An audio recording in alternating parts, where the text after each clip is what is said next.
منع کر دیں، یقین جانیے وہ رب چاہے تو ایک لمحے میں شفا عطا فرما سکتا ہے۔ تو اے مریض اسلامی بھائیوں، آپ گھبرائیے نہیں، مصطفیٰ کریم علیہ الصلوۃ والسلام کے شفقت بھرے انداز پر اپنی نظروں کو جمائے رکھیں، آقا علیہ الصلوۃ والسلام کے طرف لو لگائے رکھیں، انشاءاللہ ایک نگاہ کرم ہو گئی یہ جسمانی امراض بھی دور ہو جائیں گے، اور میرے آقا کی نگاہ کرم ہو گئی تو گناہوں کے امراض بھی دور ہو جائیں گے انشاءاللہ۔ اب آپ کی ان تمام باتوں سے ایسا محسوس ہوتا ہے کہ جتنے بھی یہ اسباب ہیں اس میں ایک مین فیکٹر صدمہ ہے، اچانک پہنچنے والا صدمہ، یا یوں سمجھ لیجئے کہ کوئی ایسا غم آ جاتا ہے کہ انسان اسے برداشت نہیں کر پاتا اور سوچتا ہے کہ میں اپنی جان لے لوں۔ اس میں اور بھی بہت سارے اسباب آ سکتے ہیں، کبھی دیوالیہ ہو جاتا ہے، قرض میں مبتلا ہو جاتا ہے، قرض دار ڈھونڈ رہے ہوتے ہیں، اسی طرح اپنے پسند کی شادی کا اگر ذہن ہوتا ہے تو وہ نہیں ہو پاتا تو انسان وہ دنیاوی محبت میں گرفتار انسان اپنی جان لے لیتا ہے۔ یہ کتنی بڑی نادانی ہے کہ آج اگر ایک چیز جو ہم چاہتے ہیں وہ نہ ملی، اگر اس پر صبر کر لیا جاتا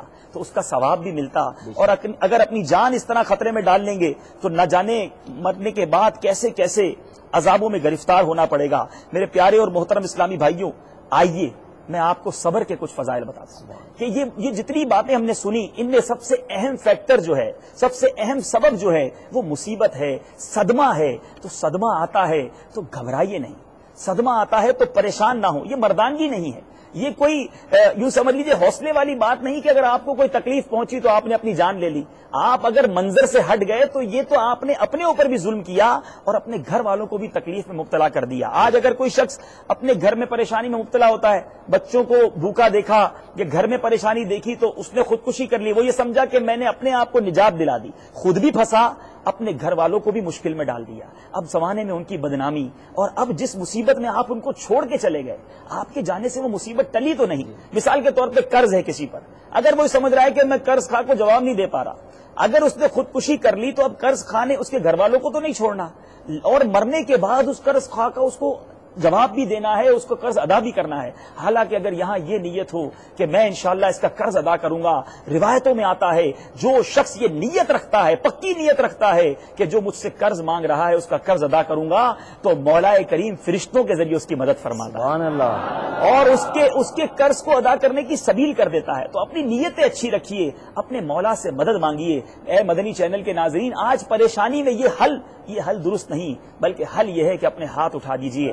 دعا و صلاح المومن، دعا مومن کا ہتھیار ہے۔ ارے قرآن مجید میں رب العالمین خود ارشاد فرما رہا ہے، ادعونی استجب لکم، مجھ سے دعا مانگو میں عطا کروں گا۔ ہم کب اپنے رب کے حضور سر جھکاتے ہیں؟ ارے ان آنسوؤں کو بہنے تو دیجیے، ان ہاتھوں کو اٹھا کر تو رکھیے۔ میرا پروردگار بڑا کریم ہے، جب بندہ اضطراب کے عالم میں، جب بندہ اپنے دل میں رکت کے عالم میں اسے پکارتا ہے تو وہ عافیتوں کے در کھول دیا کرتا ہے، وہ مصیبتوں کو ٹال دیا کرتا ہے۔ یقین جانیے وہی مصیبتوں کو ٹالنے والا ہے، وہی پریشانیوں کو دور کرنے والا ہے۔ ہمارا توکل اور ہمارا بھروسہ مضبوط ہونا چاہیے، اور آئیے صبر کرنے والے کتنے خوش نصیب ہوتے ہیں۔ قرآن مجید فرقان حمید میں ارشاد ہوتا ہے، اے صبر کرنے والے اسلامی بھائیوں، مدنی چینل کے ناظرین جھوم جائیے۔ اللہ تبارک و تعالی قرآن مجید میں ارشاد فرماتا ہے، پارہ 2 سورہ بقرہ آیت نمبر 153، بسم اللہ الرحمن الرحیم، واستعینوا بالصبر والصلاۃ ان اللہ مع الصابرین۔ ترجمہ کنز ایمان، صبر اور نماز سے مدد چاہو، بے شک اللہ تعالیٰ صبر کرنے والوں کے ساتھ ہے۔ ایک اور جگہ پر آج انسان یہ سوچتا ہے کہ یہ آفتیں آتی کیوں ہیں، یہ مشکلات آتی کیوں ہیں؟ قرآن مجید سے پوچھتے ہیں۔ اللہ تعالیٰ ارشاد فرماتا ہے، وَلَنَبْلُوَنَّكُمْ بِشَيْءٍ مِّنَ الْخَوْفِ وَالْجُوعِ وَنَقْصٍ مِّنَ الْأَمْوَالِ وَالْأَنفُسِ وَالثَّمَرَاتِ وَبَشِّرِ الصَّابِرِينَ الذين اذا اصابتهم مصيبة قالوا انا لله وانا اليه راجعون اولئك عليهم صلوات من ربهم ورحمة واولئك هم المهتدون۔ ترجمہ کنز ایمان، اور ضرور ہم تمہیں آزمائیں گے، کچھ ڈر اور بھوک سے، اور کچھ مالوں اور جانوں اور پھلوں کی کمی سے، اور خوشخبری سنا ان صبر والوں کو جب ان پر کوئی مصیبت پڑے تو کہیں ہم اللہ کے مال ہیں اور ہم کو اسی کی طرف پھرنا ہے۔ یہ لوگ ہیں جن پر ان کے رب کی درودیں ہیں اور رحمت، اور یہی لوگ راہ پر ہیں۔ اللہ اللہ صبر کرنے والوں کے فضائل قرآن مجید میں بیان ہو رہے ہیں، اور یہ بھی بتایا جا رہا ہے کہ ہم تمہیں آزمائیں گے۔ آئیے حدیث پاک آپ کو سناتا ہوں، یقیناً آپ جھوم اٹھیں گے۔ آقا دو جہاں صلی اللہ تعالی علیہ وسلم کا فرمان عظمت نشان سنیے اور اپنی مصیبتوں پر غمزدہ نہ ہو بلکہ جھوم جائیے۔ رسول اکرم صلی اللہ تعالی علیہ وسلم نے ارشاد فرمایا، بخاری شریف کی یہ حدیث ہے، جس کے ساتھ اللہ تعالی بھلائی کا ارادہ کرے تو اسے کسی مصیبت و تکلیف میں مبتلا کر دیتا ہے۔ تو آج بندہ اگر یہ سوچ لے کہ مجھ پر جو مصیبت آ رہی ہے، جو پریشانی ہے، میرے رب نے مجھ سے بھلائی کا ارادہ کیا ہے، اور اگر یہ تصور جم جائے تو وہ مصیبت، وہ تکلیف بھی انشاءاللہ راحت دے گی۔ ایک اور جگہ مدنی آقا صلی اللہ تعالی علیہ وسلم کا فرمان عظمت نشان ہے، مسلمان کو کوئی رنج و غم یا بیماری یا صدمہ یا تکلیف یا پریشانی وغیرہ پہنچتی ہے، حتیٰ کہ اگر اس سے کانٹا بھی چبھتا ہے، بڑی چھوٹی بات ہے، کانٹا بھی چبھتا ہے تو اللہ تعالیٰ اس کے بدلے میں اس بندے کے گناہ مٹا دیتا ہے۔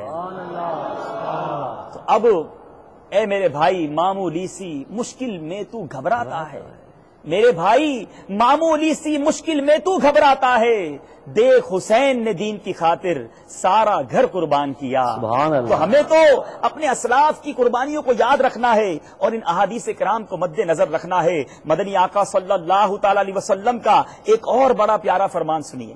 میرے آقا فرماتے ہیں، جب بندے کے گناہ بہت ہو جاتے ہیں اور اس کے عمل میں کوئی ایسی چیز نہیں ہوتی جو اس کے گناہوں کا کفارہ بن سکے، تو اللہ تعالیٰ اسے رنج و غم میں مبتلا کر دیتا ہے تاکہ اسے اس کے گناہوں کا کفارہ بنا دے۔ آئے ہائے، اگر ہمارے غم، ہماری پریشانیاں، ہمارے دکھ ہمارے گناہوں کا کفارہ بن جائیں تو یہ غم تو بہت چھوٹی چیز ہے، یہ تکلیفیں تو بہت چھوٹی ہیں۔ اللہ تعالیٰ ان غموں کے صدقے، ان پریشانیوں کے صدقے ہم سب کے گناہوں کو معاف فرما دے۔ تو اب جب بھی کسی مشکل میں گرفتار ہوں، آپ گھبرائیے نہیں، دل چھوٹا مت کیجئے۔ ارے مولا جب بھلائی کا ارادہ کرتا ہے، جب غم عطا فرماتا ہے، جب گناہ مٹانے کا ارادہ فرماتا ہے، جب تکلیف میں مبتلا کرتا ہے، اب یہ بندہ ہے کہ اس کا یہ امتحان ہے، اس کا ٹیسٹ ہے۔ اب ٹیسٹ میں کامیاب تو وہ ہوگا جو صبر کرے۔ اب تکلیف میں مبتلا کیا گیا اور جناب اول فول بکنا شروع کر دیا اور معاذ اللہ خودکشی تک چلا گیا، تو وہ تو پھر نہ ٹیسٹ میں پاس ہوا، نہ اس کو اجر، ثواب کا اجر، صبر کا اجر ملا، بلکہ وہ تو ہلاکت میں مبتلا ہو گیا۔ کچھ حضور ہمارے اسلاف کے اگر واقعات بیان ہو جائیں کہ ہمارے اسلاف بھی کس طرح مصیبتوں پر صبر کیا کرتے۔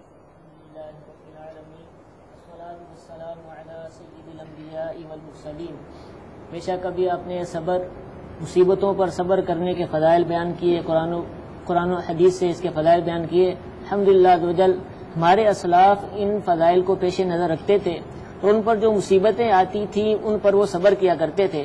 حضرت سیدنا امام محمد غزالی علیہ رحمۃ الوالی فرماتے ہیں کہ اگر تو اللہ تعالیٰ کو عظمت والا جانتا ہے تو جب تجھ پر مصیبت آئے تو صبر کر، اور جب تو کسی بیماری میں مبتلا ہو تو اس کا کسی پر اظہار نہ کر، یعنی کسی طرح کی تجھ پر مصیبتیں آئیں، تکلیفیں آئیں، بیماریاں آئیں تو ان پر صبر کرنے کی کوشش کیا کر۔ تو یہی چیز ہمارے بزرگان دین رحمہم اللہ کے اندر پائی جاتی تھی کہ جب ان پر مصیبتیں آتی تھی، ان پر تکلیفیں آتی تھی، لوگ ان کو تنگ کرتے تھے تو ان مصیبتوں پر صبر کیا کرتے تھے۔ ایک بہت ہی پیارا واقعہ یاد آ رہا ہے کہ حضرت فتح موصلی رحمۃ اللہ تعالی علیہ کی اہلیہ ایک مرتبہ گر گئیں، گرنے کی وجہ سے ان کے پاؤں میں چوٹ آئی اور ان کا ناخن ٹوٹ گیا۔ شدید تکلیف کا عالم ہوتا ہے کہ جب کسی کا ناخن ٹوٹ جائے، لیکن آپ جب گری تو گرنے کے بعد آپ نے او آ یا کسی قسم کی تکلیف کا اظہار نہیں کیا، بلکہ آپ نے اس گرنے کے بعد ہنسنا شروع کر دیا، مسکرانا شروع کر دیا۔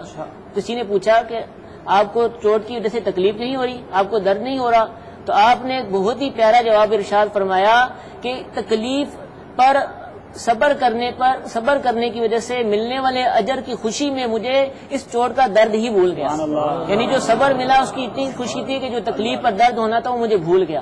اس طریقے سے ہمارے بزرگان دین رحمہم اللہ مصیبتوں پر صبر کیا کرتے تھے کہ ان کے پیش نظر ان مصیبتوں پر صبر کرنے کی بنا پر جو اللہ تعالیٰ سے ثواب ملنا تھا، اللہ تعالیٰ کی رحمت ملنی تھی، وہ پیش نظر ہوتی تھی، اللہ تعالیٰ کی عظمت پیش نظر ہوتی تھی۔ اس وجہ سے وہ مصیبتوں پر کسی قسم کا شکوہ اور علم زبان پر نہیں رہا کرتے تھے۔ اسی طرح ایک بزرگ کے بارے میں آتا ہے کہ آپ رحمۃ اللہ علیہ کسی جگہ موجود تھے، کسی شخص نے آپ پر مٹی کا بڑا ہوا تشت انڈھیل دیا، کوئی برتن تھا اس کے اندر مٹی تھی، آپ کے اوپر انڈھیل دیا۔ آپ رحمۃ اللہ علیہ کھڑے ہوئے، کپڑوں کو جھاڑا اور اس کے بعد اللہ تعالیٰ کی حمد کی، اللہ تعالیٰ کو شکر کیا۔ لوگوں نے پوچھا حضرت اس میں شکر کا کیا بات ہے؟ یعنی ہونا تو یہ چاہیے تھا کہ آپ اس کا جواب دیتے یا اس سے کم از کم پوچھ تو لیتے، لیکن آپ نے اتنا بڑا واقعہ ہونے کے بعد آپ نے شکر کیا اور اس کے بعد یہ شکر کا مقام سمجھ نہیں آ رہا۔ تو آپ رحمۃ اللہ تعالی علیہ نے بہت ہی پیارا جواب ارشاد فرمایا کہ جس شخص کو آگ میں ڈالا جانا تھا، یعنی جس پر آگ انڈیلی جانی تھی، کیا یہ کم ہے کہ اس پر مٹی انڈیل کر یہ صبر کر لیا جائے؟ یعنی اس پر مٹی انڈیلی گی، اللہ کا کرم ہے کہ آگ نہیں انڈیلی گی، یعنی وہ اپنے آنے والی تکلیف